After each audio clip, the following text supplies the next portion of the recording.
And we are back. Pokemon White, Hardcore Nuzlocke. The run continues. We are on our way to Victory Road here. We've beaten all of the gyms, and Cheren and Bianca come up to us on the bridge here. And this is going to be our final rival fight against Cheren. So his Pokemon are fully evolved at the highest level they're going to be in this run. Let's see if we can beat them. We have our Pokemon basically leveled up for the Elite Four with a couple levels to give some breathing room just in case so we don't over level. I believe the level cap is level 50 for this particular Elite Four. Pheasant gets a nice air slash in. I used Reflect instead of Light Screen, so that does hurt a lot more than you'd want it to. Little Mustang gets out there, takes the taunt, no problem. A little Detect here to wear off one of our screen turns. We take that for what it is. Mustang drops back with a Spark. Unfortunately, we don't have Thunderbolt, which would just do so much more damage, but we'll take that. We get the Paralysis. Razor Wind is charging up the first turn, but there won't be a second as Mustang finishes Pheasant. So first Pokemon down, we lose the Reflect. Big, bad Emboar comes down. Cheren's ace. We drop back with the Acrobatics. Massive damage here. Is it enough? It is not. Emboar uses a Flamethrower. Let's see if little Mustang can... Well, we lose the cutest chipmunk I have ever seen, and the irony, the absolute irony that Colonel Mustang dies to a fire-type move is just too much to handle, honestly. Hughes dies first, which is literally, we're following Fullmetal Alchemist Brotherhood tit for tat right now. Literally, Hughes is the first to die, Mustang dies to fire, and we get Catalina out there. Swanna comes down, just completely shreds the Emboar, completely shreds the Grass Monkey. We're not playing around. We need to avenge our little chipmunk here. It was tough because I was definitely debating whether or not I wanted to get Emolga into the Elite Four with potential Volt Switch and getting a nice light screen up there, but right here, Cheren's Emboar helps us with that decision as our little chipmunk is no more. So with that being said, Liepard goes down pretty handily. Swanna completely flexing on Cheren. We do lose our chipmunk, so that is 2 casualties leading up to the Elite Four. We have Victory Road left. Let's take that in stride, keep going. Let's see what our final encounter in Victory Road is. And for our Victory Road encounter, it is Durant, Bug, Steel with ridiculous speed and physical attack stats. Fantastic encounter here to finish this run off. I think we're going to add that to the Elite Four team and just see how far she can take us. Really good stuff. Let's go and see if we can make it through Victory Road without losing anybody else and then take on that Elite Four. All right, we made it through Victory Road without losing anybody else. This Victory Road compared to White 2, Black 2 is just a lot shorter. There was really only one fight that even got close to us losing someone, so really good stuff there. As far as the Pokemon that we left on the table here, we had some really good ones, and the ones at the bottom are going to be the reserves here for the Elite Four, since in this game, you get that in between. After you beat the Elite Four, you then fight N and Getsis, but they do let you swap out Pokemon in between. And because of how stacked N and Getsis's team are, I think that is very valid for you to be able to run back to your PC and kind of replenish or just swap around to see if you can meet both of those Team Plasma teams a little bit better on. So right here, we have 5 more Pokemon, so worst case scenario is we lose 5 Pokemon in the Elite Four and we can just replenish the roster. But really, I think at most we'll lose 1 or 2, hopefully, and then we just swap around as need be.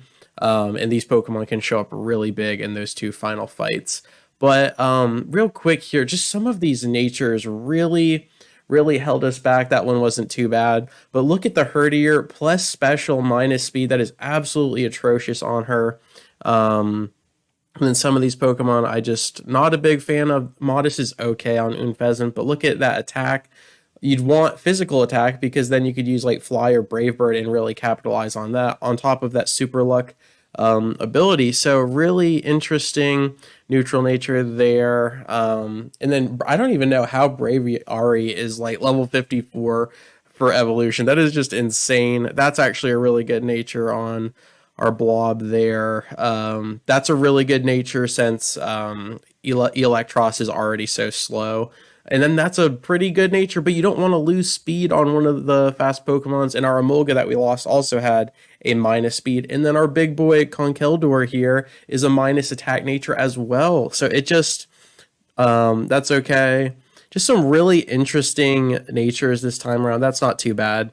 That's not too bad either. So it is give and take. And again, as we talked about previously, it all is up to chance. So sometimes you'll get some really good ones, other times you won't. As far as casualties, we lost Maze Hughes and we lost Mustang. We lost some main characters in this run, in this anime here. And my goodness, I absolutely adore Molga. It was so tough to lose him right at the end there. And Hughes to that critical hit. So both of these were critical hit deaths. So that does make me feel a little bit better, but it also proves how hard it is to play around sometimes. And you will have that. With all of that pre-cap out of the way, it is time to take on the Elite Four. Let's dive right in and see if we can beat them without losing anybody. Let's do it. All right, we have arrived. This is it. This is the Elite Four. Pokemon White, Hardcore Nuzlocke. We are running straight to Caitlin with her Psychic types. I think my final team is built really nicely for hers. I just really like this final team, and let me go ahead and show you guys that before we dive right in here. Caitlin just chilling in her bed, alrighty. And we have Durant, Scrafty, Archeops, Kofagrigus, Swanna, and Mienshao. So some familiar faces, some new additions here towards the end, and with these two main guys, with our Durant and Scrafty, they are just really built to deal with the psychic types. They can hit them for super effective, and then they can't really get hit too much by her 4 psychic type Pokemon. So without further ado, let's dive right in and see if we can beat Caitlin without losing anybody. The entire run has led to these final 6 fights here. Let's see if we can clear these Elite Four members without too many issues. The Ranunculus comes down, and we respond with our Steel Bug here. So excited to use Durant. Yeah, I did just get them in my Pokemon Y run, or Pokemon X run, but I did not use them, and my final 6 did so much work without them. But it's super cool to have her here right now. Ranunculus, I think we go for a Stab X Scissor. It's going to hit for super effective. It's going to be operating basically 240, but Ranunculus is pretty beefy. But I wouldn't be surprised if this one-shots. I definitely think this has a chance of one-shotting. If not, we're going to have to brace for impact. And it holds on with no HP, unfortunately, and it does get off a Thunder, but the Thunder misses absolutely. Okay, so I can actually go for another X-Scissor and go for a high roll, or we could go for a crunch and potentially play this healing game to where Caitlin uses a full restore, and if we get a defense drop, then we absolutely outspeed the full restore, if that even makes sense.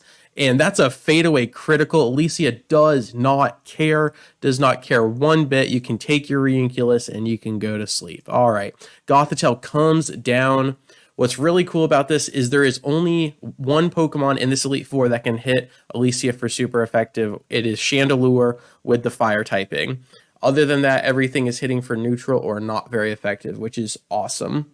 So Gothitelle, the ace, comes down, also pretty beefy, but we should outspeed, so we should be in the same position to where we're only going to have to eat one move. So I think we just go all in on the X-Scissor again.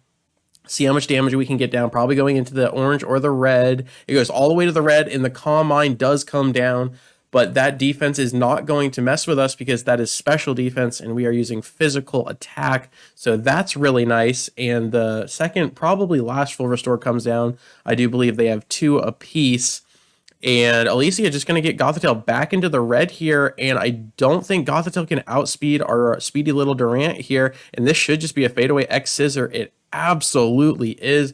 2 Pokemon down, including the ace. The Calm Mind can really get out of hand there, especially with the full restore, but we are doing great right now. We came prepared. Sigilif comes down. X-Scissor is neutral. Ironhead is neutral, so I do believe we're going to lean into the crunch here. And Sigilif can do a nice air slash, and I think that's probably what it's going to lean into, but As long as it doesn't crit one shot, I think we'll be fine. Durant's special defense is not great, so we're just going to need to brace for impact on this air slash. Almost one shot the Sigilif. And here it is. No crit, please. No crit, no crit, no crit. Oh my gosh. Absolutely not. That was way too close. That was way too close. With that being said, I do believe we fade away with another crunch here. Alicia takes down the Sigilif. Sigilif is just a terrifying Pokemon. It's so bulky. It's so fast. Its moveset is very diverse. Very, very scary Pokemon. But that leaves the Musharna here and a chunky monkey for a psychic type. Because of how low I am, honestly, I would love to just go in and X-Scissor the Musharna, but with how bulky she is, I do believe she can eat one. So I think we're just going to opt into Olivier to finish this fight. Yes, because I think that only leaves Charge Beam and Shadow Ball for Musharna to hit Olivier with the Scrafty, and the Psychic doesn't affect because of the Dark typing, so a perfect pivot there, and we're just going to chomp down with Crunch here. Olivier Armstrong from downtown. We just need a 2-shot. That's all we need, and Olivier holds the fortress with a critical hit, fades away, and Caitlyn is no more. Absolutely 2 monster crits in this fight. Caitlyn goes down. We have 3 Elite Four members to go. I think that will conclude for this first video, and then we'll just dive right into the next fight. So, as always, thank you so much for your time. I really do appreciate it, and I will catch you on the flip. Peace.